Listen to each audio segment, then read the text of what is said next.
Oh, hello, YouTube. Today in the Naughty Librarian, we are back again with Season 2, Episode 6 of Interview with the Vampire. And, ooh boy, shit is getting very dramatic and juicy. Especially, like, Louis and Armand are just, something is up. And, like, this whole episode should just basically be called, like, the couple who should be divorced. Is Armand a master manipulator with a questionable relationship with empathy? Absolutely. However, Louis seems to be campaigning for the title of world's shittiest vampire boyfriend. So, like, sometimes I get it, Armand. I'm on your side. But, like, this whole season, villains who had a point. I'm just saying, that's the theme of the season. But anyway, let's get into the episode and what actually happens. So, we start off with Daniel. He's having dinner at the sushi restaurant again, but this time he has to have a babysitter. So the real Rashid is with him. And Daniel's finally starting to ask some really, really important questions that he hasn't yet. Like, who sent me the original copies of the tapes from the 70s?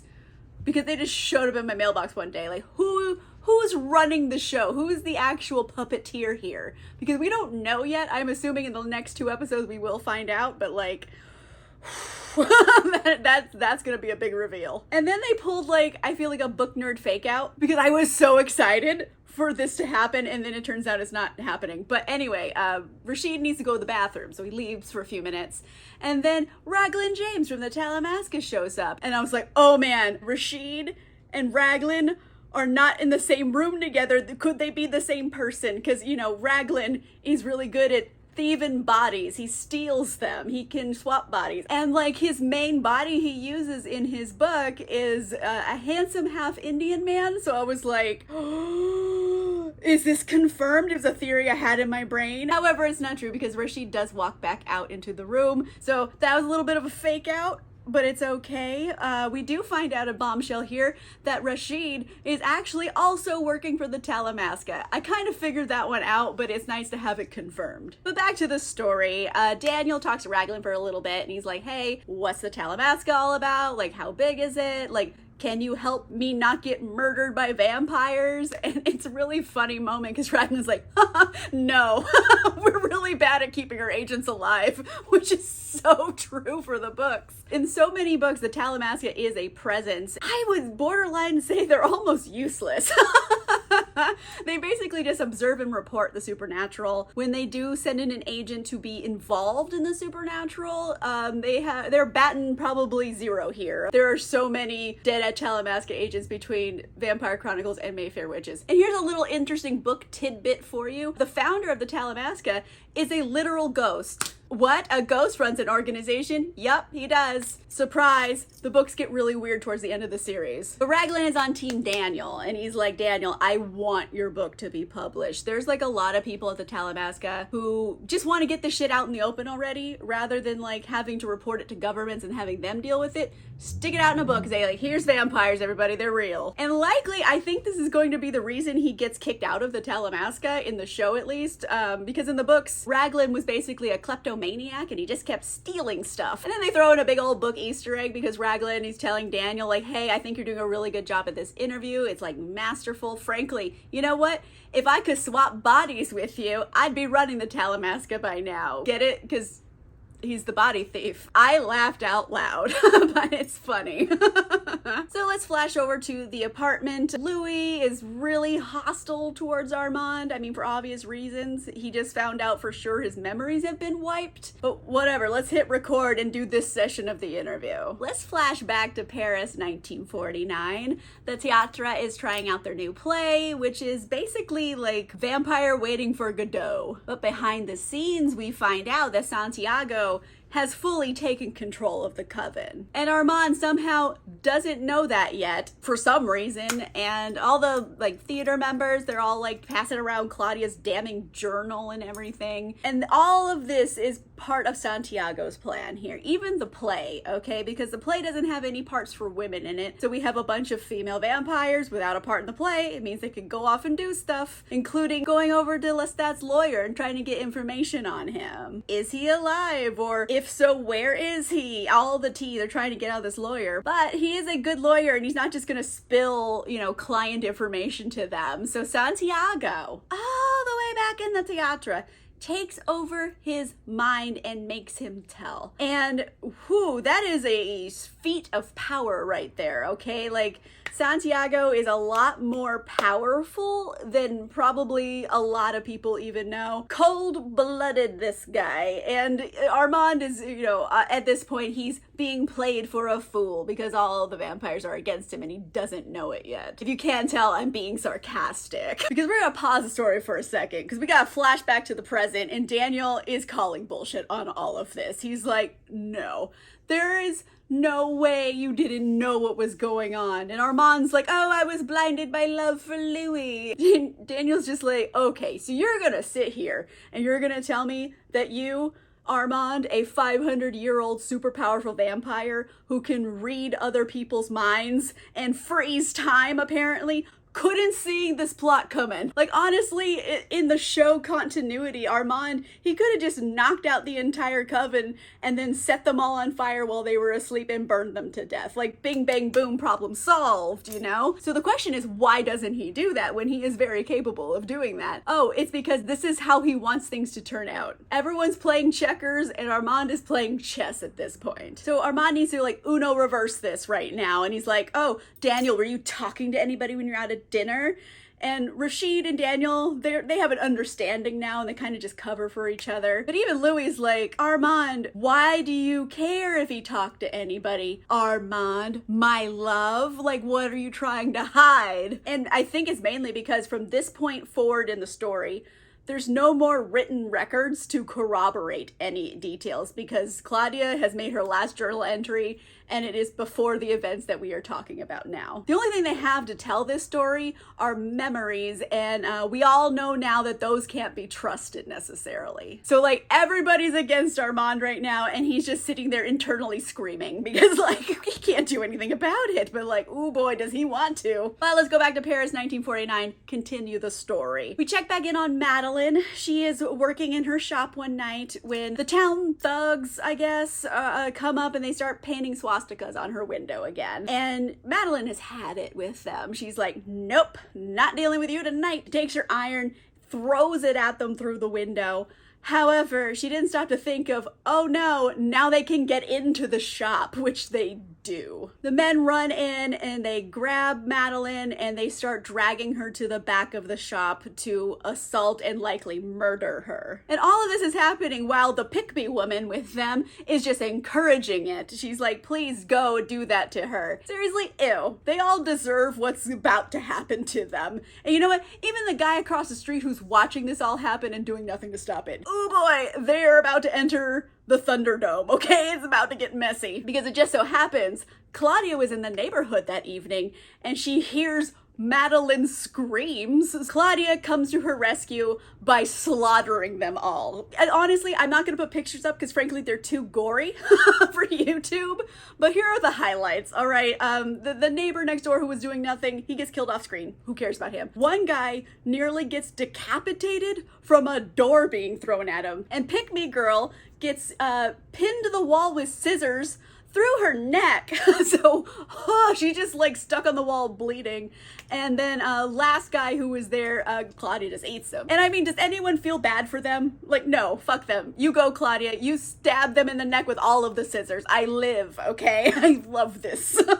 However, while it's all great that she saved Madeline, she has also now revealed herself as a vampire to Madeline in the most violent way possible. There's no way really that she's gonna talk her way out of this one. But she really does care about Madeline, so she just kind of calms down. She's very gentle. She's like, listen, I'm gonna clean all this up and then we'll talk, okay? Are you okay? And Madeline is obviously in shock from everything that has just happened to her this evening. Life has just served Madeline a shit sandwich every day of her life, okay? She's had it rough for so long that, like, you know, her morals are kind of just perfectly gray. So Claudia goes and gets rid of the bodies. Madeline gets cleaned up. They both go over to Claudia and Louis' apartment. Meanwhile, all this is happening. Louis, he's buying art that he thinks he's going to be able to sell for profit later on, like 5 times his investment on it. Like, Louis is quite the capitalist in this show. He's really good at making money. Now, in the books, I'm actually not 100% sure how good he was at making money. Because I'm sure he made some money because he had money, but I think he probably came from money because Louis was from France and he immigrated to New Orleans in like the late 1700s, early 1800s, and he bought a plantation and then enslaved people on it. So yikes. We don't need a guy who enslaves people to be our lead character. So I really like this change because, like, let's be real here, okay? Louis was probably racist for a very long time. Think about it, okay? Think about the era he was from and he enslaved people. You're gonna tell me he wasn't a racist? Just saying, like, the facts speak for themselves. I'm glad the show is doing something else with Louis. But anyway, Louis, he's still, you know, making his bid for world's shittiest boyfriend. Armand is busy, he's working. But Louis is like, no, you can do your work in the coffin whilst I fuck you. Oh, it doesn't sit well with my spirit. Like, I don't like how he talks to Armand. I guess it's like the 1940s vampire version of you up in a text. I think Louis' behavior is kind of his fucked up way of trying to regain control of his own life, because he's always felt like he's just been blowing on the wind from one person to another. Who is he without all these people? And he starts kind of acting a lot like maybe Lestat acted towards Louis, and it kind of makes him feel like he's the one with all the power in this relationship. He just doesn't know Armand is topping from the bottom, so to speak. But anyway, later on that night, Madeline is reading some of Claudia's journals just, you know, to get more of an insight into her story of becoming a vampire and living as a vampire. But like, the sexual tension between them, oh my gosh, get me a fan. It is spicy. Claudia even says that sometimes she watches the blood run through her veins. Oh my god, that's like just a sexy vampire thing to say. And Madeline agrees. She offers her a sip, and I'm like, yeah, that was a line, and it was a good one, Claudia. But at this moment, Louis decides to come home to the apartment, and he is pissed off at Claudia.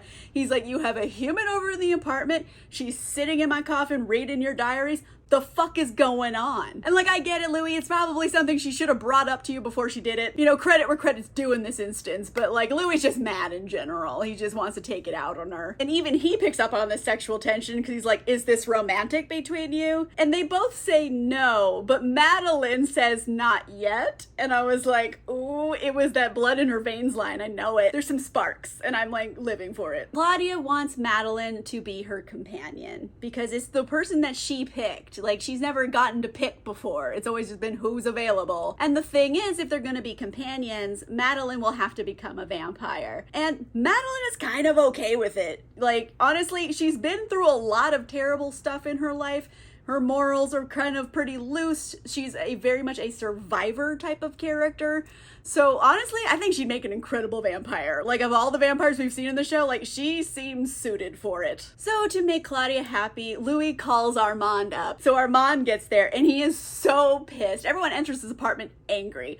And he's like, oh my gosh, there's only 4 vampire rules and you can't follow any of them? For fuck's sake, you want me to reward the shitty behavior? What's wrong with you? Armand has a point, okay? Like, there's very simple rules in, like, being a vampire in this world, and they just can't handle them. But Louis wants to get this for Claudia, so he starts manipulating Armand the only way he can by using himself as a bargaining chip. And he's like, Armand, just think about how good it's going to be between us if Claudia's not in the picture anymore.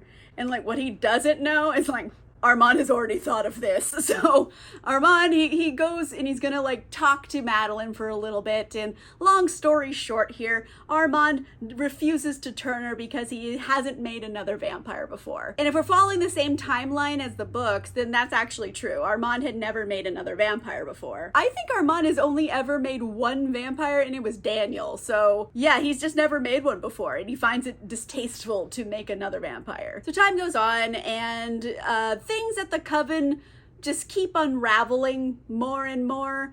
Santiago, he's throwing fits. Armand is like giving someone else his part in the play to punish him. And Santiago is like running wild. He's getting the other vampires from the Teatro, and they're like on a crime spree all over Paris. They're stealing random stuff. They're hanging off the Eiffel Tower. It's very Lost Boys, but that's what they're doing. This rebels without a cause, except they're vampires. So while they're doing their rebellious act, Louis is also doing his rebellious act. He doesn't ask Armand, he tells Armand that he's gonna make Madeleine into a vampire no matter what. This is happening. But listen, I'm gonna make it a really nice experience, and like maybe it'll be beautiful rather than like horrifying blood and trauma. Like, let's try. So Louis still gives Armand like one last chance. He's like, just come. I'll turn her. You just have to be there. Like, don't worry about it. Even though I think Louis knows Armand still wouldn't show up because he doesn't want to be part of this. So Louis just kisses him and tells him it's okay, which sounds sweet, but it's not. This is like shitty, manipulative vampire boyfriend bullshit. Oh, you won't give me what I want? Well, I'm gonna go get it somewhere else. Like, oh, ew.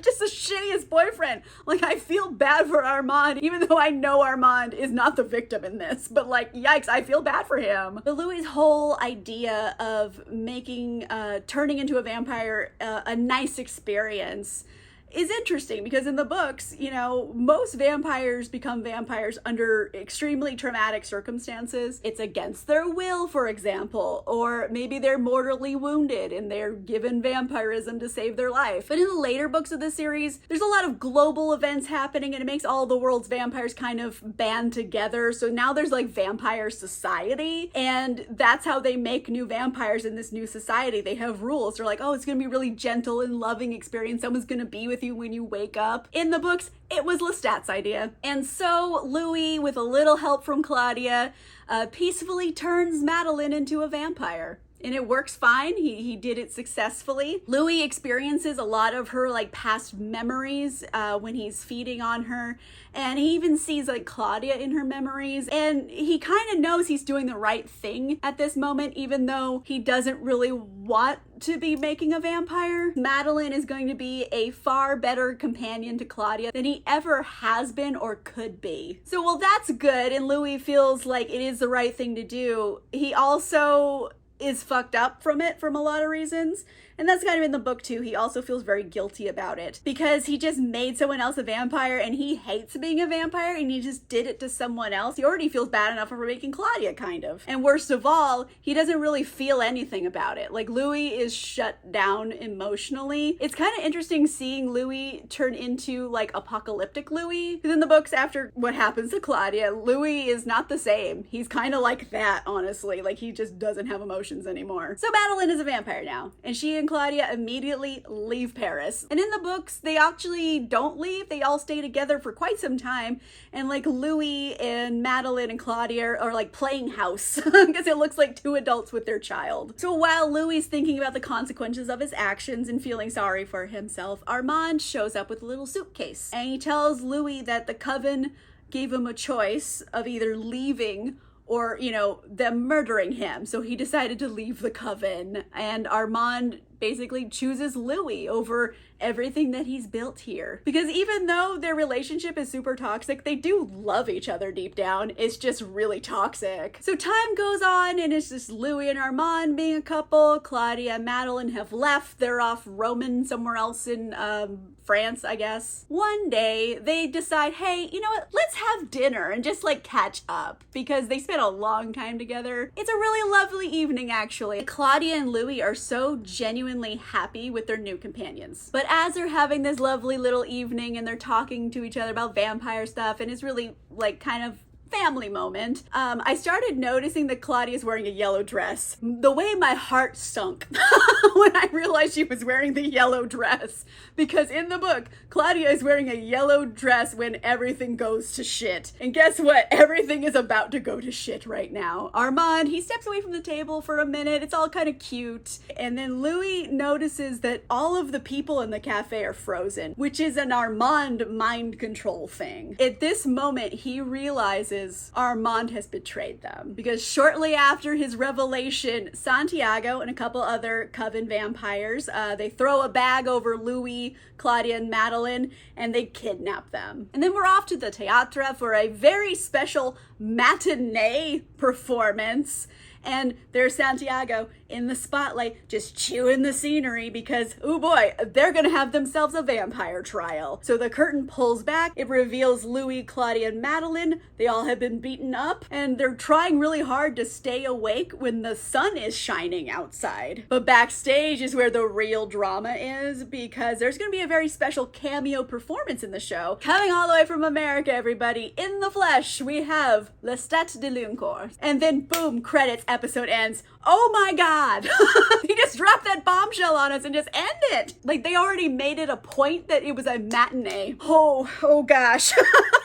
Like, oh, my heart, like, it hurts knowing it's coming. And, oh boy, are they letting it sizzle. They're just letting the bad news sizzle for a while, letting it sink in. Anyway, let me know in the comments down below. Do you have any predictions for next episode? How do you think the season's gonna end? I don't know. I will say though, I know Daniel does publish a book because I watched one of the behind the scenes little snippets and there was a book on the table and it was red. It said Interview with the Vampire on it and it said Daniel Malloy on it. I'm like, ooh, I don't know if they meant to show those props, but the book does come out. That's all I know that's gonna happen for sure. If you like this video, make sure you give it a like. If you want to see more videos, make sure you subscribe. And if you want cool exclusive content, including early access to videos and a book club, you can consider becoming a channel member or a patron. Links for that are in the description down below.